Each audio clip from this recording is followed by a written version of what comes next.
Hello, everyone. Welcome to Can't Stop Snapping, Part 2 of Episode 69, the nice episode. My name is Brad, otherwise known as Bradsver, and I'm joined by Teddy Ninja himself. With Still happy to be here. All of the board games in the back. Are you a board game enthusiast? Oh, I gave it away. Do you like? Okay, more important question. Do you like ProZD? He's the voice actor. He does a bunch of reviews on like board games. He's done a couple of like skits for Marvel Snap to like really? Sponsor the game. No, I've not followed him. Most of my board gaming news comes from the Shut Up Sit Down reviews, and then also the Dice Tower are the two like board game creators that I really enjoy. I do recommend checking him out. He is great. His skits are always funny, like the quick like minute or two kind of things. Like I think he used to do like Vine. I might know what you're talking about. Yeah. And he's a voice actor. He can do like all the different voices and stuff. And he's a brilliant guy. You might have seen his videos because sometimes they trend on YouTube where he's like, we're going to try every single Oreo flavor today. And he used to do them all in one sitting. He's like, I hate my life. I hate my life. I should not do this. This is disgusting. Was he the one with the Snap ad about all the cows? All the cards are cow heroes? Yep. Yeah, yep. Okay, yes. That's his consistent thing with all card games. That's all cow related. That's his little inside joke. He'll parody the games with like cow versions of the game components. Yeah, okay. Exactly. He is so great. I love him. He's amazing. Yeah. But speaking of amazing, we have another update coming from Second Dinner in the world of Marvel Snap, and that is the introduction of the new type of cache that you'll find in Collector's Reserve called Spotlight Reserve caches. Ooh, this is huge. Absolutely. So, is this the best free-to-play update we have ever had? I think, yeah. The other one being the abolishing of Nexus events, probably, right? Would be that. But yeah, this is definitely up there because the one big problem that Marvel Snap has had for quite a while, at least in the sense of a lot of different avenues in terms of game balance and just player enjoyment, player retention, all that good stuff, is the very simple idea of card acquisition. And the rate at which you acquire cards, the moments you get into Series 3, it starts to like slow down a bit, or at least feels overwhelming to an extent, because now we're at 96 cards as of recording. And your Series acquisition 3? is completely random. There's no like crafting mechanism. Yeah. So one thing that they're doing to help appease that in some way, it doesn't help speed along the collection track for Series 3 in particular, but it does give people a new avenue of actually getting and acquiring Series 4 and Series 5 card. And the problem with those series as they stand right now is it's hard to basically tell someone to spend 6,000 tokens on a card that is not a big bad right now in Series 5, because technically it's not economically sound to do it and yada, yada, yada. So, Teddy, how is it working exactly when it comes to the cache? Like, what is it going to consist of? How often are we going to see it? And is there any particular pull rate that we're going to be looking at? Yes. So we are getting these spotlight caches at highlighted times when they release new cards, and so you get a new stylized reserve on your collection track every 120 collection level. You get to crack one of these bad boys open. So it's going to be similar to, well, I guess it's actually been gone now, but back in the beta days, you had points that was like a guaranteed card that felt really good to be able to finally get to. They're just spaced out differently, and then they did a whole retool, but now they're kind of bringing that back. So you're going to be able to get the newest card releasing, and then you're pulling from a selection of, is it 3 other curated Series 4 or 5 cards, right? It's 25% odds so you have on your all. Spotlight and I think 2 featured. Is it 3 total or is it 3 total? Yeah. With also variants as backups. So you if you already have them. It could roll you a card that you already own, in which case you'll get a variant for that card. Which I'm happy with that as well. Like it's very disappointing if you're in the kind of the mid collection range and you roll what you already have to get a variant. But if you're at a very complete collection range, getting a variant is kind of the best thing to open out of the collection level. So that feels fine. Yeah, and they are what they're referring to as premium mystery variants, and they did make a note of saying they will not include pixels. Yes. when you roll those, which I thought was a very funny thing to. And include breath of for fresh us. air for everybody in my Discord who are like, well, I'll just roll a pixel. You will not Well, roll a I mean- pixel. You get a. There's that one guy who's going to be like, I want him. Can I win a pixel? I wanted the pixel. I'm sure you did. Well, can we have a petition that Hellcow specifically, if ever featured, will include the pixel? Yes, there's a handful of cards that I think the pixels are actually very nice. Hellcow, for the reasons of being an abomination and like should not exist, is why it's so good. MODOK is of a similar value of me, of me saying that. Yeah. Helicarrier, Quinjet look very nice. Like they are actually Mhm. pleasant to look at. They make me feel Yeah. like warm and fuzzy, like I'm playing an old like Super Nintendo game. Yep. And then you have stuff like the Goblins, for example. Green Goblin and Hobgoblin are some of my favorite pixel variants in the game, and some of my favorite variants in the game because of just like they're a bit more detailed and they look pretty nice. It's just I wish Yeah. every pixel variant had that level of detail, right? I So- do as well. Okay, I was sitting over here. But this, I feel like it adds an extra strategic element to the metagame of card progression. You have you get to look at the slate of releases in the month and you're like, okay, I'm going to get enough tokens to be able to outright buy this. Yep. Then I really want to get this other card, so I'm going to save my credits, and then I'm going to do a blitz in the cash openings, and I'm going to see if I can just pop open this other new card, and then for the other card, I'm going to wait on it, basically.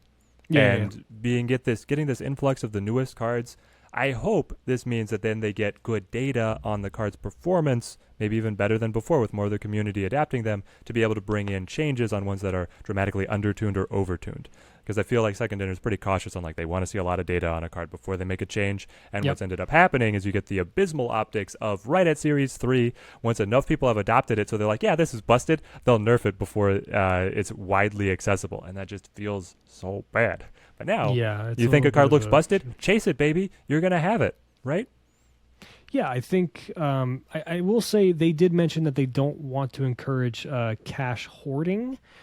So if that does seem to be something, and what I will say is that the fact that they mention that lets me feel like that they're aware, or at least they feel internally that token hoarding is a bit of an issue from their own perspective, because otherwise I don't feel like that would have even been a thing that they would have considered. So I do think that the series cash or this cash idea will alleviate some of the token hoarding because, like you said, now you can target the cards that you really, really want, and you don't feel as bad about spending tokens that you've earned on these cards because now you have a chance at getting other cards that might not be as high on your list, but something you're still interested in wanting to play. Like a lot of people really wanted to get Iron Lad because it's a very nice, flexible card, but it wasn't something as sexy as a Galactus or a Thanos, right? Like it doesn't Or the have Haivo that allure, of releasing the next course. week. Exactly. So this is a nice way for people to have their options, their cake and eat it too, basically, right? So I'm hoping that we don't have any issues of hoarding because I don't want them to change anything.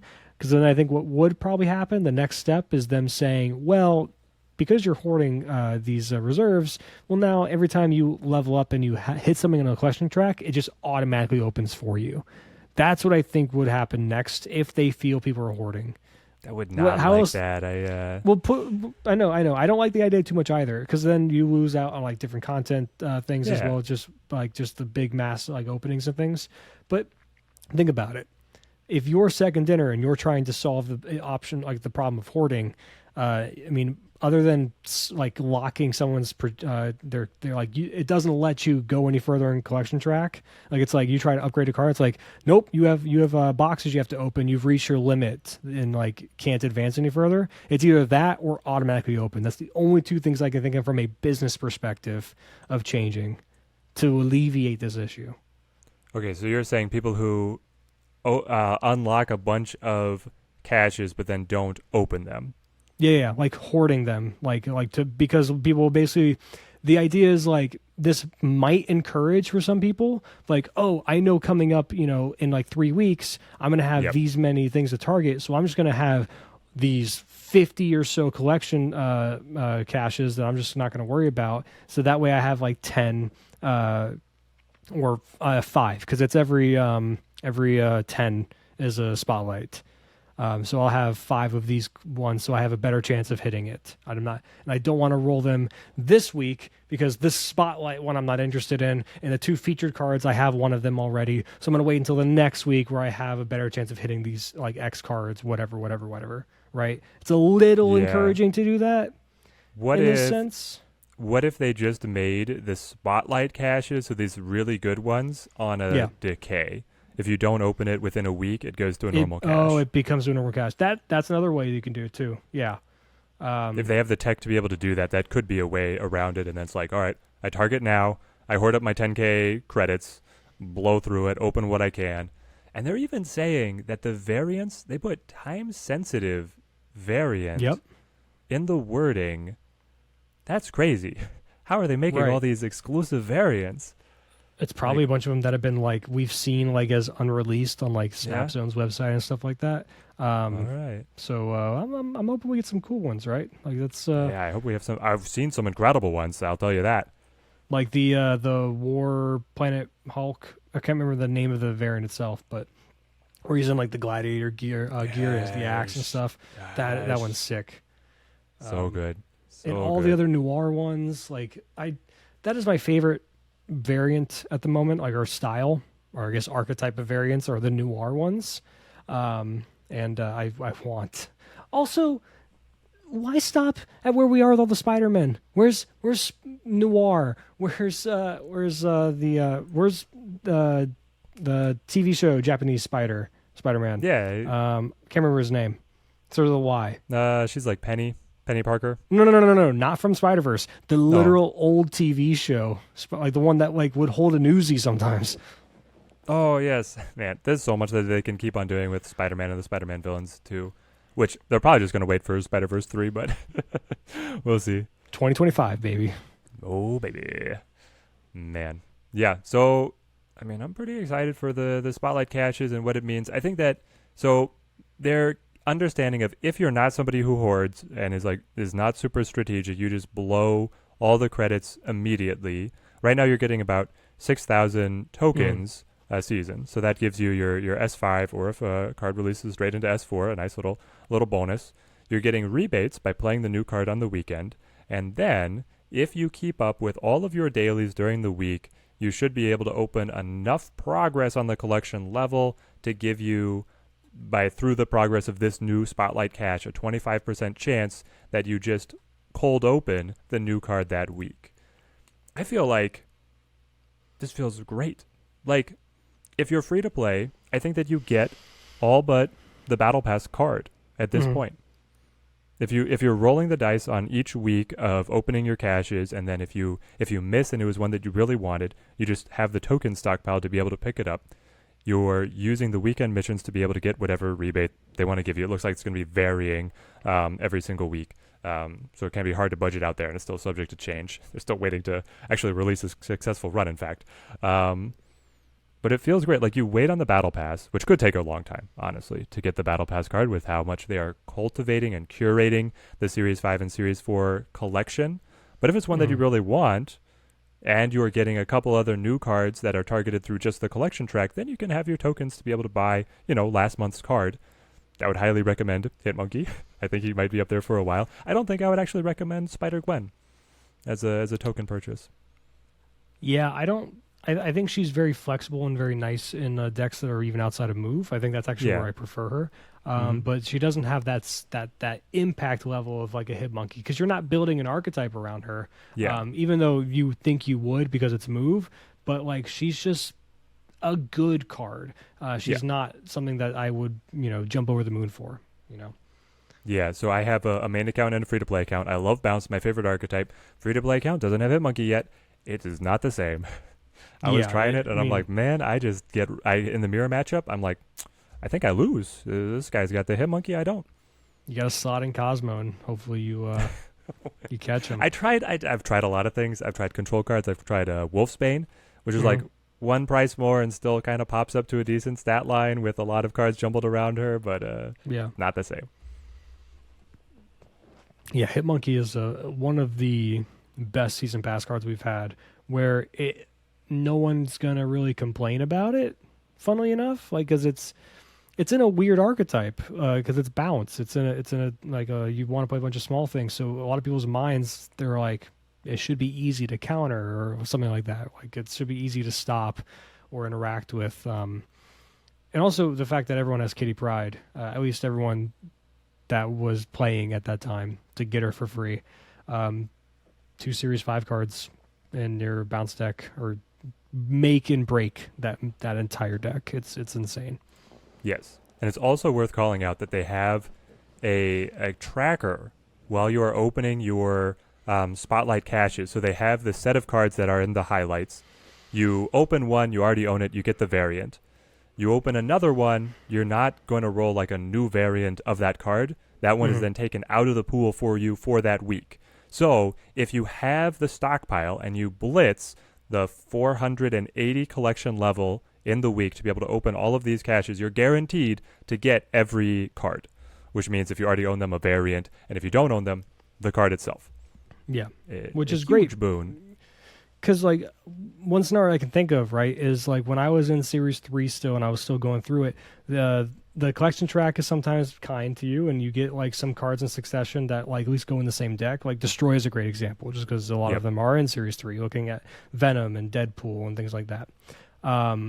And maybe you might be in a position where you pulled Venom and you're like, wow, I can actually play a bit better of a deck, but you really want something like a Nimrod or you really want something like a Null to kind of like really bring that package to a different level. And now you have that ability to do so in a much more feasible manner thanks to these caches, by able like I said, target one thing, roll for these and the other. And it's going to help a lot of Series 3 players that aren't yet Series 3 complete still have more complete decks that can keep up with people that are at higher collection levels, like playing Conquest and things like that, for an example.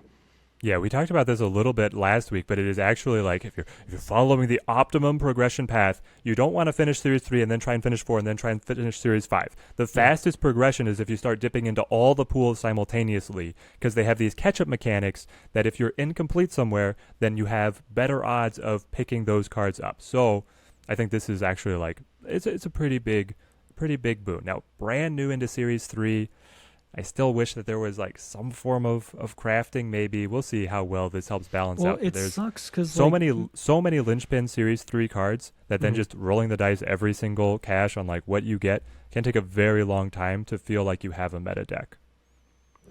So they got rid of the token thing for Series 3 and they replaced it with the mystery Series 3 card.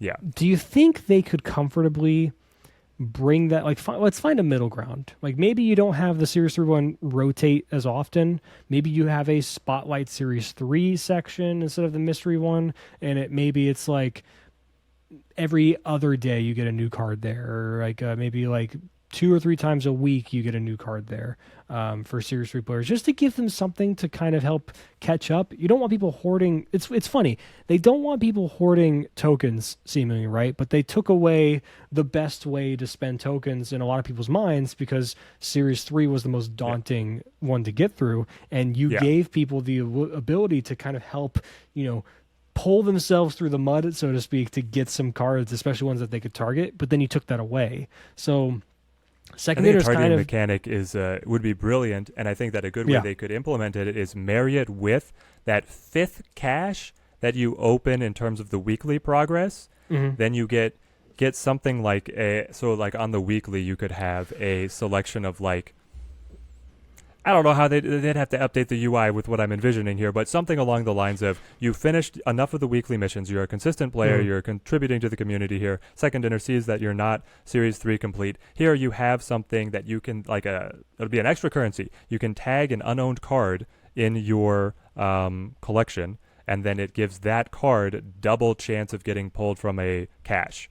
And then if you don't pull it, the next week you can stack it on there again. So now you're up to X4 chance of pulling that from your next cache. And just keeps on. It gives you another way to target, but then also has you interacting with the collection level. Similar to how, like, basically like the booster magnet. You get a magnet to put on cards for the cache pulls. Which I wish we would get that still. I know they said they don't plan on doing that anymore because of the way that the double booster thing works now. Yeah. But I still don't think that's enough. Either we need universal boosters, or again, like if you have a deck, it's like, okay, I choose this one to be my Agatha, so to speak. Brad, Like, I've got 5,000 medals in Conquest. I'm gonna go boosters out my ears, man. right? I think that Oh I'm gonna my be God. able to fully level all my collection here after It this all goes to season one alone. card. Congrats, you got 5,000 Green Goblin boosters because that's our variant for that month. Enjoy. I have him in every single one. Outside of the great news that we have in terms of these caches, again, this is something that's going to is really great in terms of being on paper. I think it's a great step forward. There's still things I want to see Second Editor continue to build upon and keep improving the game. But again, hats off to them. This is a great step in the right direction. Otherwise, we also have a couple of updates in regards to weekend missions. There's going to be some other ones. Basically, they said the issue weekend missions were solved in today's OTA, and then they're going to have the next weekend missions should be running smoothly, should involve Spider-Ham. And in regards to the compensation from the first set... Does this what? mean that Spider-Ham is no longer in my shop if I've bought him? Does that? I actually didn't get to check if that was resolved. I don't know. It was in my would shop charge you- earlier. They would but- charge you twice, which was crazy to me. Yeah. Like if you bought him, you could buy him again. Your tokens were truly gone. But yeah, so the compensation is going to be rolling out next week, is what they're saying in regards to the Silk season or weekend missions. So 1,000 tokens for anyone that purchased Silk during her Spotlight week, 150 gold for anyone who purchased the season pass during week 1 or week 2, and then all players are getting 200 credits straight into their inbox. And then, of course, in regards to the Spider-Ham issue that recently happened on his release, the Collector's Reserve issue where he wasn't popping up in them, says the issue preventing Spider-Ham from appearing in collector's reserves was solved in today's OTA as well. Spider-Ham is now available in the reserves as intended, and they'll be sending 3,000 tokens to players that would have opened Spider-Ham in collector's reserved while the issue was active. So I guess they can see on their end of like what that card would have been. It was supposed to like be Spider-Ham, I guess, for certain players. So it's weird to me that they can see that. That's surprising to me that they know if you would have, but then the bug was preventing it. Like, okay, yeah. So I mean, like it's if he great that they're wasn't getting the if compensation. he wasn't in the cache, how does the game even try to pull him anyway? That's where I'm confused by that. But look, regardless, some people are going to be getting 3,000 tokens right off rip, and they can go put that towards Spider-Ham or hold off until 2099 next week or whatever. Maybe they want to get Stegron. You know, whatever. Don't get Stegron. Don't do that. Dude, I've been wanting him in a reserve. I don't want to spend the tokens on him. I'd like to play with him, though. I'd like to try him, like, effectively. Why? I think he's an interesting card. I think he's a cool little guy. He's a lizard boy. I want to smack some people around and move them around and stuff like that. Yeah, you know, Kingpin shenanigans might be funny. Maybe you can just Moon Girl and then go Kingpin like on 6. Or no, not on 6, I guess. Okay. Well, technically you could. Well, you can go Kingpin and then Stegron, like some Sabu shenanigans, like, and just I don't know. All right. It seems If you get it interesting. together, call me because I've tried, mate. I've tried. But yeah, I think that's pretty much everything in terms of updates that we have. Was there anything else that they mentioned that I've just been oblivious to? In terms of updates, I think we have everything. A little like the elephant in the room is the tip of the Metasphere High Evo, who Yes. it felt like the devs had all but said he was getting nerfed in the previous patch, and nothing here. Not even a mention. I was shocked that they didn't even mention that the fact that they're leaving him in the state that he's in. 'Cause it feels like he's kind of overtuned. So here's the thing. Glenn What is the did thing? answer a question regarding this exact topic in the yes, Ask the okay. Team section. And he said that two things. One, changes that they would implement into High Evolutionary are not as simple as changing very simple numbers in the card text, and they don't want to alter vanilla cards' stats. That's problem number one. Problem number two is he said on the ranked ladder, the deck is not, neither version is not overperforming up to their metrics on the ranked ladder. In Conquest, however, it is overperforming. And they're trying to have internal discussions on what that entails and how they approach that in terms of game balance. Why do you think that is? It's a far more flexible deck in terms of Conquest. It's a very well-rounded deck that allows you to kind of like, be pretty consistent. So when you have, multiple games to go off in a row against the same deck over and over again, you should eventually, in that idea of a deck, perform up to par and be able to be flexible in what you're doing, and also kind of respond to what your opponent's doing with skilled players, of course. And then that should let you win the games. Where in the singleton aspect, not singleton, but best of one aspect of the ladder, it's just like you're just trying to go through the motions and play it to the best of your ability in terms of how the deck should be played on the surface level. You don't get into those nuanced plays of like knowing what your opponent might be doing, knowing what the deck is ahead of time going into each game of Conquest. So I can see the differences in that sense of like piloting the decks, but I don't know. Baffled that he's not doing so well on ranked. I'm wondering, like, I'm already going into the point of like, do they have enough sample size? Like, is it that so many people are coming over into Conquest and like Conquest feels more try-hard, so they play their most try-hard deck there, and then they go to ranked and they want to break, and they're playing something else because they see it so much in Conquest? I don't think that's the case, because if I go into the regular ladder to like before I go into a Conquest, which is kind of funny that I'm basically doing that now. I'm basically testing my decks, not even improving grounds. I'm going into just the ladder. I think it's better practice than Proving Grounds. Proving Grounds is snap. All right, so 8 cubes for no reason. I'm going into that, and I'm still seeing quite a bit of High Evolutionary. Okay. And think back of when it first came out. Everyone got them. Everyone got them. Of course, we didn't have the fine-tuned build that we've stumbled upon now in both the Lockjaw and the Lockdown versions. But still, so many people have that card, and I think it's I don't think it's a lack of data thing. I think they definitely have enough There's data. Actually, a difference between a Conquest powerhouse and then a ranked meh. But this is exactly why, and again, I know Glenn doesn't want to do it because he's saying that like it's too long already. We don't want to add more time to it. And I know I've gotten some pushback from some people in regards to this, but a sideboard would be like just of 2 cards, a 2-card sideboard for Conquest. And, and don't worry. Some people are like, well, you shouldn't be able to switch and change your deck so often. No. You know how to fix that or solve that issue that people have been saying to me? Guess what? Your little health bar, first time someone goes past the halfway point, at any point in the match, someone goes to the halfway point. And even on games where it's like the first game, 8-cuber. Okay, everything stops for a second. You can sideboard if you want, and then this is your only time to sideboard. Sure. Or it pulls up the menu, your deck is up top, and then your sideboard is down below, and it's just those cards that you've already selected for the sideboard. You can select the sideboard by hitting the customization option. Next to your card back is your sideboard. And maybe you can, I guess, if you want to go a little bit like a team bit further, you could be for whenever either player goes halfway. So, like, let's say you and I are playing. I go halfway, we can sideboard, and then you eventually go halfway, then we can sideboard one more time, and that's it. What max if it 2. cost you 1 health to sideboard? It hurts because the losing player is probably the one that wants to. So it's like, do I take the additional hit to sideboard because I feel like that gives me. But the winning player is probably going to want to sideboard a little bit too, right? And they like could, if for you're sure, and if you're in a winning position, you're willing to get rid of that 1 life, especially if you want an 8-cuber, for example, to be like, I just need 1 more win, and this is going to help me get there. Maybe that doesn't balance out very well then. I don't know. Yeah, maybe not.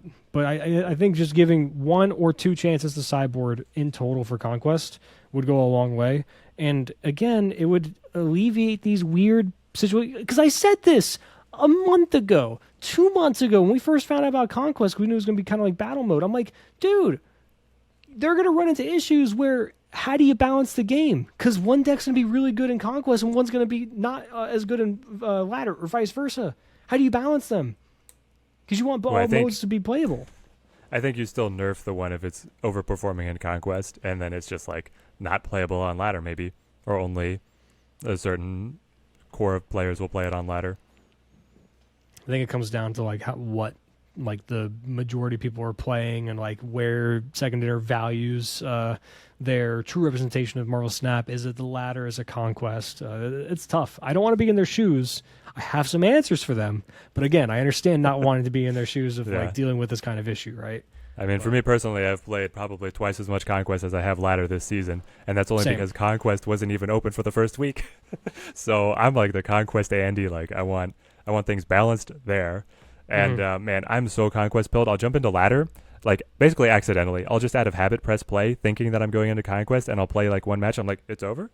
It's like it's like already. It's such a Yeah. different mindset of like I was It is. already planning out. Okay, so in my future matches, I'm looking to this to snap on this. They'll play that. I'll answer with this, and it's like, well, I guess I'll never see them again. Bye. Yeah. Yeah, I played ladder day one and got to Infinite in the first like 6 hours of the season. Yeah. With pre-nerf Galactus. So I'm happy to be able to have Conquest, and I think it's the best mode to play at the moment. But yeah, I don't know. Do We'll you see think what that happens. the with IEVO. Galactus changes have landed? Have you played around with your boy anymore? I have, and I am just not too into the Shuri like weird like Iron Lad. I don't Not like Iron Lad, playing sorry, it. Iron Fist. Yeah. It's just a little weird. It's a little clunky and goofy. I think it's just a little too much big brain idea of like we got to make it work. Honestly, I think the best way to play Galactus is just the classic version of Galactus and just accept like you're going to not get as easy of wins as often, but still understand, at least in terms of the Galactus play, but still understand that the 7 power, even if they stop it, you can still win through pure power anyway. Doc Ock is a powerful card. Maybe you tech in some other cards. Like I do like the idea of like Doc Ock and like Ghost Spider pulling it away out of that saturated lane, that kind of thing. I think the deck is still perfectly fine, and I guarantee you in the next month it'll probably pick up steam again, and people realize, you know what, it's still a B tier deck. I think that's fine. Yeah. It's where it is. I think it's where it should be. It's where most decks should be. They should all be in that middle, that nice little bell curve. Should all have that nice center point for where everyone is. Yeah. But Yeah, man. Talk about a deck that is kind of skewed versus Conquest and Ladder, right? The bag of tricks Absolutely. Galactus and ranked is like, oh, surprise, I was Galactus. Gotcha, 8 cubes. Conquest, that doesn't happen. I will say though, that junk version of Galactus is very intriguing. Yeah. I'm talking about like with like it does like the Viper debris stuff and everything, and like the hood, and you're like, oh, it's just a junk list, but then they or like even do things Sentry. to like, I got hit by a Sentry Void. yep. Kill me Yeah. now. And then you just have Galactus in it, and like some ways like Ghost Spider, or like whatever, like certain like ways to basically and like an Iron Fist is in there, I think, just to move some stuff out of the way, like your debris stuff or like things like that, just to like line up your Galactus, but not in a super obvious way. It's Why do interesting. people feel like they have to be so flashy with the Ghost Spider and the Iron Fist? Just play Cloak. Galactus used to play Cloak. I guess you have the turn delay. Is it too slow? I'm too much of a boomer. I'm like, I just want the Cloak and then move to the side, open it up for the Galactus. Yeah, and maybe it's just that outside I guess of Cloak that, it Cloak might would just be a allow little- them to move like a Hobgoblin that you landed out of the way as well. So maybe you're defeating that's like, true. the gain that you're giving yourself by sending those across. Yeah, it's weird, but I think Galactus is a good spot, and I think that's Yeah. an interesting way to go about it. I don't even think like was there any other things that got heavily hit as far as nerfs other than Galactus? Like everything else seems like we've been waiting on the High Evo thing, which I seriously still think is just some tweaking of the Afflict stuff, like the thing, and like because when Glenn said it's not as simple as just changing some numbers in the text, I was a little shocked by that. Because my thinking was the thing should just only hit two things, or have the same idea of Wasp, where you know how if you have one card with and you hit with Wasp, it only afflicts the one, or if you have the two, it'll afflict the two. What if the thing was the same thing? Cards. Yeah, and instead of like the thing just hitting the same one card 3 times, it has to hit 1, 2, 3. That might be better. Wasp should only hit one ever, For because sure. being effectively Yes. a 0/3 is Too much. way too good, especially when they go Storm, Thing, Wasp. Now, I will say my controversial take is that I think Cyclops is actually in an okay spot. Yes, he's pushed. However, we've had things in the past with like Storm, Juggernaut, Jessica Jones, like ways to basically control a lockdown location. Like that's Yeah. already existed, and this is just Yeah. another avenue of that regard. And if you were to change him in the sense of like, oh, he only afflicts 1 every time for a turn that you float instead of 2, well, now if I have a Sunspot or a Nebula in that lane, I can just outscale him way more efficiently to where he's basically not even there. Like Yeah, I 2 think is where he's at on his the delicate max. balance of like going down to 1 is too little, Yeah. and then leaving him here feels strong, but like you grin and bear it. You can counter it with something like the Luke Cage tech and some other tricks. Yeah. Which is again why I Or- would like a sideboard, so you don't have to throw Yeah. in Luke Cage to every single deck. But the big Just one is only Hulk. play 1 card across from him or no cards across from him, then he's not generating any value. So you have some recourse.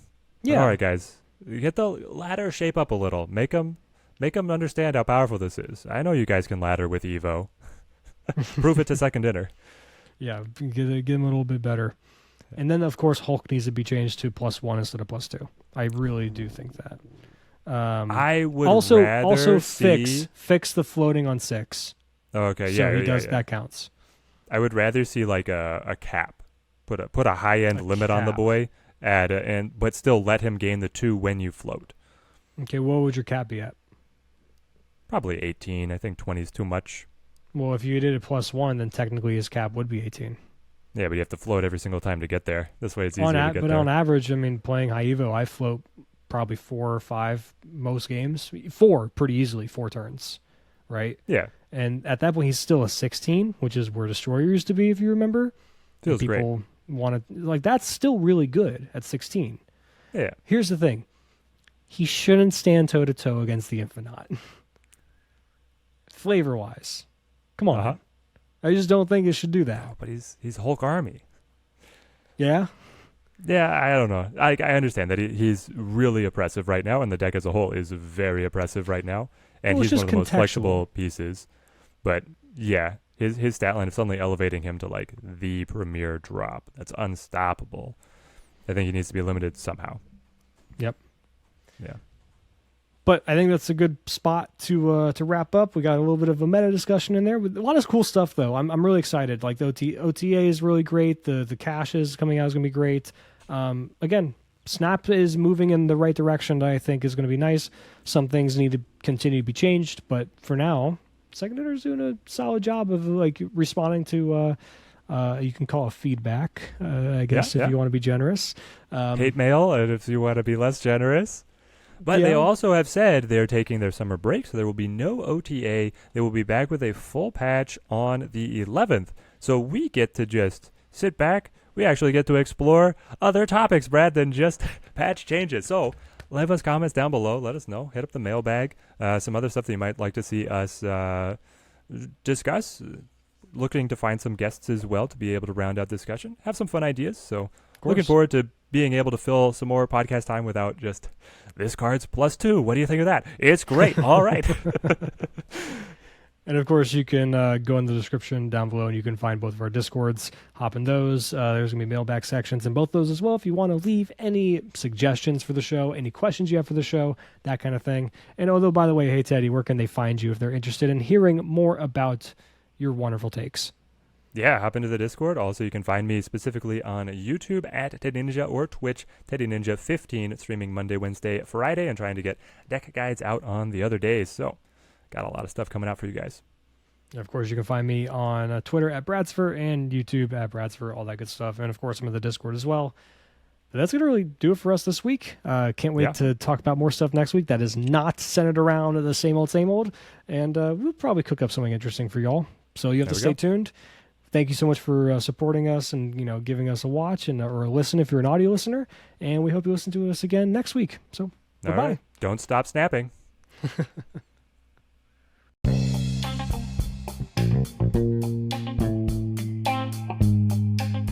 Can't Stop Snapping is a podcast hosted and produced by Bradsfer and Teddy Ninja, originally created by Michael Thurman.